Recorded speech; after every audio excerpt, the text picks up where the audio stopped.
दोस्तों, ब्रांड कोई सिर्फ नाम या लोगो नहीं होता, ये एक भरोसा होता है।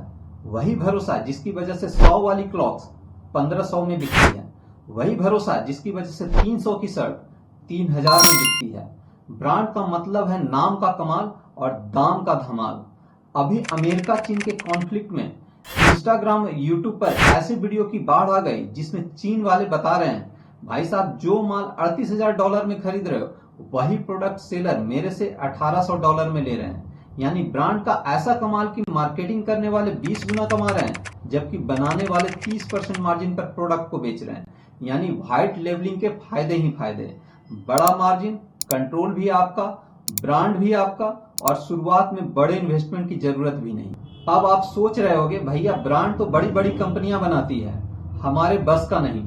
तो ध्यान से सुनो, आज के टाइम में अपने नाम का ब्रांड बनाना उतना ही आसान है जितना सोशल मीडिया पे वीडियो डालना। ना फैक्ट्री चाहिए ना मशीन, बस चाहिए सही प्रोडक्ट, प्राइस और दमदार प्रमोशन यानी मार्केटिंग। 3 P's। अब अगर इंडिया में प्रोडक्ट बेचने हैं, आप एक्सपोर्ट इंपोर्ट के झंझट में नहीं पड़ना चाहते हो तो किसी भी कैटेगरी में शुरुआत कर सकते हैं। मान लो आप शर्ट बेचना चाहते हो तो शर्ट बनाने वाले मैन्युफैक्चरर आपको दिल्ली, सूरत, बेंगलुरु, कोलकाता जैसी जगह पर मिल जाएंगे। मैन्युफैक्चरर 15 से 50% का मार्जिन रखकर होलसेल में कपड़े बेच देते हैं। आप उनसे बड़े लॉट में कपड़े को अपने ब्रांड का लोगो लगाकर बेच दो। ब्रांड का लोगो ₹1 में बनता है। अगर आप बिना ब्रांड के बेचते हो तो आपकी मेहनत बर्बाद हो जाएगी, कोई कभी भी आपको जान ही नहीं पाएगा। जबकि अगर ब्रांड का लोगो लगाकर कपड़े बेचते हो तो कस्टमर आपके ब्रांड को धीरे धीरे रिकॉग्नाइज करने लगेगा। बिना ब्रांड के कुछ खास प्रॉफिट नहीं होता है। और अगर दूसरे का ब्रांड बेच रहे हो तो प्राइस पहले से लिखा होगा, उसके साथ छेड़छाड़ नहीं कर सकते, और मार्जिन भी सीमित होता है। रिटेलर के लिए ब्रांडेड कपड़े में 25 से 35% का मार्जिन होता है, लेकिन अगर अपना ब्रांड होगा तो मार्जिन 50% से 500% तक भी हो सकता है, और आपके ब्रांड को पहचान मिलेगी वह अलग। कपड़े के बिजनेस को स्टार्ट करने का एक और फायदा यह है कि इस बिजनेस की डिमांड हमेशा बनी रहेगी। अगर आप ध्यान से देखो तो हमारे धीरू भाई अंबानी ने भी अपने बिजनेस के शुरुआती दिनों में बिजनेस कपड़े से ही की थी, और अब मुकेश अंबानी की रिलायंस ट्रेंड भी कपड़ों में ही बिजनेस कर रही है। एक बात का ध्यान रखना कि क्लोथिंग का मैन्युफैक्चरिंग खुद ना करो, क्योंकि मैन्युफैक्चरिंग करना ही अपने आप में एक अलग बिजनेस है। क्लॉथिंग की मैन्युफैक्चरिंग करके बेचना या शोरूम के थ्रू बेचना या ऑनलाइन बेचना सब अलग अलग बिजनेस है, और इतने बड़े बिजनेस को बनाने में काफी वक्त लगता है। इसीलिए अगर आप स्टार्ट कर रहे हो तो थर्ड पार्टी से यानी क्लोथिंग मैन्युफैक्चरर से कपड़े बने बनाए ले लो और व्हाइट लेबलिंग करो और सेल करो। चीन का मार्केट बर्ड्स फैक्ट्री के रूप में जाना जाता है, और यहाँ हर तरह के प्रोडक्ट अवेलेबल हैं। चीन का सबसे बड़ा बिजनेस फेयर कैंटोन फेयर में हर कैटेगरी के सामान को दिखाया जाता है। आप यहाँ अपने प्रोडक्ट सेलेक्ट कर सकते हो। यहाँ अच्छे प्रोडक्ट काफी अच्छे प्राइस में मिल जाता है। कोई भी प्रोडक्ट इंपोर्ट करना उतना भी मुश्किल नहीं है जितना आप समझते हो। बोट का नाम तो सुना ही होगा। शुरुआती दिनों में बोट अपने सारे सामान चीन से ही मंगवाता था। दोस्तों, आप खुद भी सोच कर देखो कि चीन से सामान मंगाकर भी बोट जैसी कंपनी बनाई जा सकती है।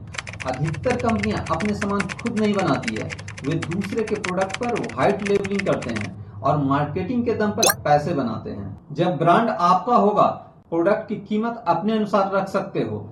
₹100 की प्रोडक्ट को ₹1000 में बेच सकते हो। जब मार्जिन बड़ा होगा तब आप अपनी प्रोडक्ट को अपने शोरूम से बेचो, अपने वेबसाइट से बेचो, या फिर थर्ड पार्टी ई कॉमर्स जैसे मिंत्रा या अमेजन पर बेचो, कुछ फर्क नहीं पड़ेगा। बस आपके प्रोडक्ट में दम होना चाहिए। सही प्रोडक्ट अपने आप में एक मार्केटिंग टूल होता है। जब सही प्रोडक्ट होगा, आपका अपना ब्रांड नाम होगा, तो लोगों के बीच में आपके ब्रांड की पकड़ बनने लगेगी। अब आप पूछोगे कि हम शुरुआत कहां से करें? इसका सीधा आंसर है, जिस कैटेगरी में आप काम कर रहे हो, जिसमें आपकी समझ है, उस कैटेगरी से शुरू करें, क्योंकि उस कैटेगरी की आपको समझ है, उसके प्रोडक्ट को आप सेलेक्ट कर सकते हो। तो यह आपके लिए इजी रहेगा कि आप उसी कैटेगरी से स्टार्ट करो। अगर आप अननोन कैटेगरी से स्टार्ट करते हो तो आपको प्रोडक्ट की समझ नहीं होगी, और जैसा मैंने कहा, सही प्रोडक्ट अपने आप में सबसे बड़ा मार्केटिंग टूल है। यानी जब प्रोडक्ट सही होता है तो वर्ड ऑफ माउथ से उसका प्रचार होता है, तब मार्केटिंग की भी जरूरत नहीं होती। लेकिन आज के डिजिटल मार्केटिंग की दुनिया में अगर अपने ब्रांड को लोगों के बीच में लाना है तो सोशल मीडिया का यूज करना जरूरी हो जाता है। डिजिटल मार्केटिंग के थ्रू बड़ी आबादी के बीच में कम समय में पहुंचा जा सकता है और यहां से परफॉर्मेंस मार्केटिंग की बदौलत सेल लाया जाता है। बड़े बड़े ब्रांड जैसे रिलायंस, जूडियो सभी दूसरे के बने बनाए प्रोडक्ट पर अपने ब्रांड का लोगो चिपकाते हैं और उनके प्रोडक्ट धड़ल्ले से बिक रहा है। सोशल मीडिया की पहुंच आज हर जगह हो चुकी है, जिसके कारण सभी लोगों को यह बात पता है कि ब्रांड क्या होता है और व्हाइट लेबलिंग क्या होती है, और इसी कारण से छोटे छोटे ब्रांड के भी प्रोडक्ट आज धड़ल्ले से बिक रहा है। कस्टमर को पता है कि जिस प्रोडक्ट पर बड़े ब्रांड का लोगो लगा है उस प्रोडक्ट की कीमत ब्रांड के कारण है, और इसीलिए कस्टमर का एक बड़ा हिस्सा अच्छे प्रोडक्ट खोज रहा है क्योंकि उन्हें एक सस्ता और अच्छा प्रोडक्ट चाहिए। भाई, एप्पल का एयरपॉड 15,000 में मिलता है, जबकि लगभग उसके जैसा ही प्रोडक्ट मार्केट में उपलब्ध है। बोट के प्रोडक्ट को देख लो, नॉइज के देख लो, मीबी के देख लो और बोल्ट के देख लो। इनके प्रोडक्ट 1,000 रुपए में आ जाता है, जबकि अंतर थोड़ा बहुत है, लेकिन प्राइस बहुत ज्यादा। अगर कपड़ों के कैटेगरी में व्हाइट लेबलिंग करनी है तो इसके प्रोडक्ट इंडिया में भी मिल जाएंगे। कपड़ों की मैन्युफैक्चरिंग में चीन और बांग्लादेश भी काफी आगे है। आप ऐसे कंट्री से भी अपने प्रोडक्ट इंपोर्ट कर सकते हो। अगर इलेक्ट्रॉनिक क्षेत्र में व्हाइट लेबलिंग करनी है तो चीन इसमें सबसे आगे है। यहाँ आपको सस्ता और महंगा दोनों तरह के प्रोडक्ट मिल जाएंगे। ऐसे प्रोडक्ट की प्रदर्शनी कैंटन फेयर में की जाती है। वैसे चीन में हर तरह के प्रोडक्ट मिल जाएंगे। आप कैंटन फेयर में जाओ, अपने प्रोडक्ट सेलेक्ट करो, यहाँ से प्रोडक्ट को इंपोर्ट करो, अपने ब्रांड का लोगो लगाओ और उसे कई गुना ज्यादा में इंडिया में बेचो या बाहर में बेचो।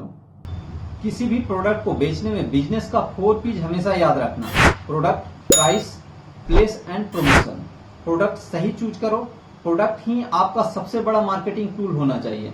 अपने प्रोडक्ट की प्राइस तय करते समय सबसे पहले यह तय कर लो कि आपको अपना माल बेचना किसे है, अमीरों को, गरीबों को या मिडिल क्लास को। ऐसा कभी नहीं होगा कि आपका प्रोडक्ट यह तीनों सेगमेंट के लिए होगा। इसलिए आपका प्रोडक्ट भी उसी तरह से होना चाहिए और उसकी प्राइस आपके कस्टमर के बजट में होना चाहिए। और अगर आप अपने प्रोडक्ट को फिजिकल स्टोर या शोरूम में बेचना चाहते हो तो इस कंडीशन में प्लेस भी बहुत इंपॉर्टेंट हो जाता है।